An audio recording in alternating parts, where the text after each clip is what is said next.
Hello, तर या वर्षीची दिवाळी आम्ही खूप साध्या पद्धतीने सेलिब्रेट केली. दादा, ताई, भुवी आणि रावी हे पुण्यावरून आले होते. ते आल्यानंतर आम्ही खूप छान पद्धतीने दिवाळी साजरी करतो.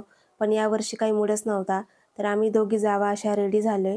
ताईंनी मला सहावारीची नऊवारी नेसून दिली होती आणि त्यांनी सुद्धा साडी स्टिच केली होती. मुलींचा आग्रह होता त्यामुळे बाबांनी एक लाइटिंग आणि आकाशकंदील लावला होता. त्यानंतर आम्ही दोघी जावांनी मिळून अशा पणत्या लावल्या.